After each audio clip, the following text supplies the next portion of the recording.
ஆளுங்கட்சிக்கு எதிரான அலை, அதை அப்படியே அறுவடை செய்யலாம் என எடப்பாடி பழனிசாமி கணக்கு போட்டுக் கொண்டிருந்த வேளையிலோ, டெல்லி வீசிய ஒரு அதிரடி பந்து ஒட்டுமொத்த ஆட்டத்தையும் மாற்றியிருக்கிறது என்றே சொல்லலாம்.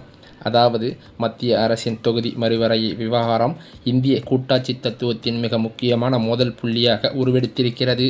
நாட்டின் அதிகார மையத்தை வடமாநிலங்களை நோக்கி நகர்த்தும் ஒரு முயற்சி என்று கடும் விமர்சனங்கள் வைக்கப்பட்டு வருகின்றன.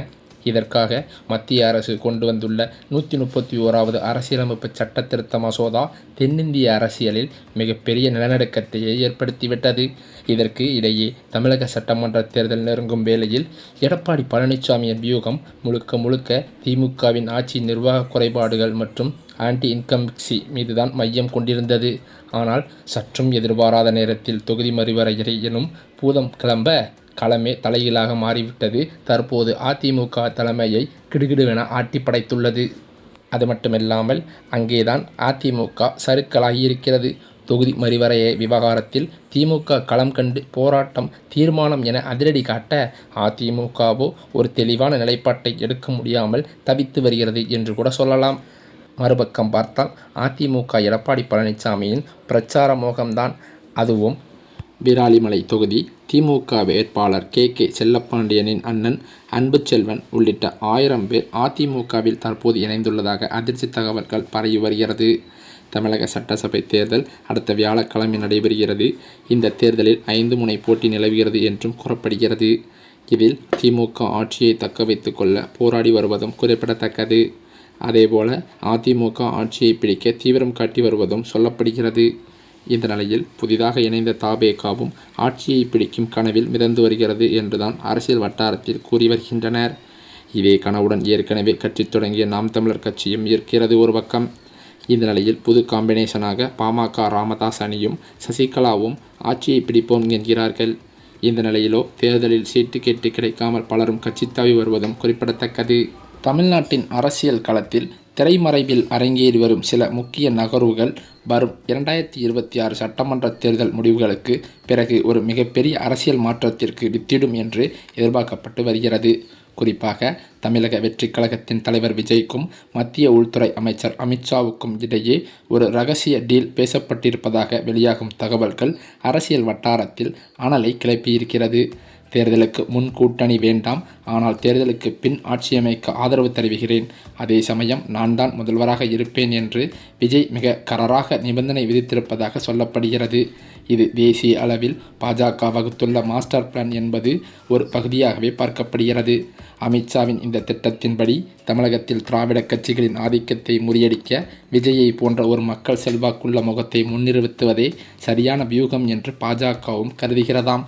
அந்த திட்டத்தின் ஒரு அங்கமாகத்தான் விஜய் முதல்வராகவும் தமிழக பாஜகவின் முகமாக இருக்கும் அண்ணாமலை துணை முதல்வராகவும் பொறுப்பேற்கும் ஒரு சூழலை உருவாக்க டெல்லி மேலிடம் விரும்புவதாகவே தெரிய வந்துள்ளது.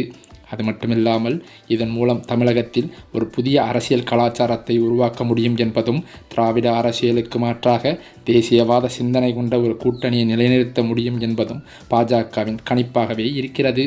இந்த அதிரடி நகர்வுகளால் அதிமுக பொதுச்செயலாளர் எடப்பாடி பழனிசாமியின் நிலை என்னவாகும் என்பதுதான் தற்போது மிகப்பெரிய கேள்வியாகவே உருவெடுத்திருக்கிறது.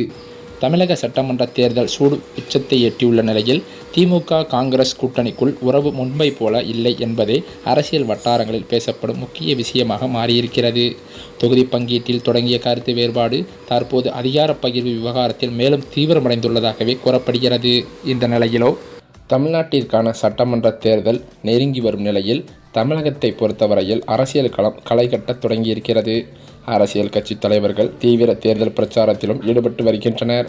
தேர்தல் களமானது சூடுபிடித்துள்ள நிலையில் பல்வேறு கருத்து கணிப்பு முடிவுகளும் தற்போது வெளியாகி வருகிறது. அதன்படி இதுவரை வெளியான பல்வேறு கருத்து கணிப்பு முடிவுகளில் திமுக மீண்டும் மகத்தான வெற்றி பெற்று ஆட்சியை அமைக்கும் என்று கணிக்கப்பட்டிருக்கிறதாம். திமுக கூட்டணி பல்வேறு இடங்களில் வெற்றி பெறுவது மிகவும் உறுதி செய்யப்பட்டுள்ளதாக கட்சி வட்டாரங்களும் தெரிவிக்கின்றன. மேலும் அது மட்டுமில்லாமல் தமிழ்நாட்டின் அரசியல் களத்தில் புதிதாக தோன்றியுள்ள விஜய் தொடங்கிய தமிழக வெற்றி கழகமானது பெருவாரியான வாக்குகளை மற்ற கட்சியினரிலிருந்து மிகவும் பிரிக்கவும் அதிக வாய்ப்புகள் இருப்பதாகவும் சொல்லப்பட்டு வருகிறது. அதே சமயம் மதுரையில் முக்குளத்தூர் சமூகத்திற்கு பின் அதிகளவில் வசித்து வரும் சௌராஷ்டிரா மக்களின் ஆதரவு இந்த முறையானது விஜய் பக்கம் திரும்புவதாகவும் பார்க்கப்படுகிறது. ஏனென்றால் லோக்சபா தேர்தலின் போது சௌராஷ்டிரா மக்களின் ஆதரவு பாஜக பக்கம் சென்ற நிலையில் இந்த முறையோ அந்த வாக்குகளை விஜய் அதிக அளவில் பிரிப்பதாக தெரிய வந்துள்ளது. அண்மையில் மதுரையில் சௌராஷ்டிரா மக்களின் எழுச்சி மாநாடு நடைபெற்றது. இதில் அமைச்சர் மூர்த்தி, அதிமுக முன்னாள் அமைச்சர் RP உதயகுமார், நாதக தலைவர் சீமான், பாஜக நிர்வாகிகள் உள்ளிட்ட பலரும் பங்கேற்று வந்தனர். அப்போது சௌராஷ்டிரா மக்கள் தரப்பில் தங்கள் தரப்புக்கு முக்கியத்துவம் அளிக்கும் கட்சிகளுக்கு ஆதரவு அளிப்போம் என்றும் தீர்மானம் போட்டனர். இதன் காரணமாகவே காசி தமிழ் சங்கத்திற்கு மதுரையில் இருந்து அதிக அளவிலான சௌராஷ்டிரா மக்களை பாஜக அனுப்பி வைத்தது. அதேபோல இவர்களுடன் அதிமுக நிர்வாகிகளின் ஆதரவு கிடைத்தால் நாம் வெற்றி பெறலாம் என்று ராமசீனிவாசன் கணித்து தேர்தலில் களமிறங்கியிருக்கிறார். ஆனால் மதுரை தெற்கு தொகுதியில் ராமசீனிவாசனுக்கு தவேக மற்றும் நாம் தமிழர் ஆகிய இரு கட்சிகளும் மிகப்பெரிய பிரச்சனையை உருவாக்கியிருக்கிறதாம். ஏனென்றால் தவேக சார்பாக போட்டியிடும் வேட்பாளர் கோபிசன் சௌராஷ்டிரா சமூகத்தைச் சேர்ந்தவராம். இவருக்கு சௌராஷ்டிரா சமூக மக்களின் ஆதரவு கணிசமாகவே இருக்கும் என்றும் பார்க்கப்படுகிறது. ஆனால் ராமசீனிவாசன் தெலுங்கு ரெட்டியார் சமூகத்தை சேர்ந்தவர் என்பதால் அவருக்கு தேர்தலில் வாக்கு விகிதத்தை குறைப்பதற்கு அதிக வாய்ப்புகள் இருப்பதாகவும் சொல்லப்படுகிறது. இந்த சூழ்நிலையில்தான் நடிகர் விஜய் எடுக்கும் முடிவே தமிழகத்தின் அடுத்த முதலமைச்சர் யார் என்பதை தீர்மானிக்கும் காரணியாகவும் இருக்கப்படுகிறது. தவேக பெற்றுள்ள 55 இடங்கள் என்பது ஆட்சியை தீர்மானிக்கும் கிங்மேக்கர் அந்தஸ்தை அவருக்கு வழங்குவதாகவும் சொல்லப்பட்டு வருகிறது.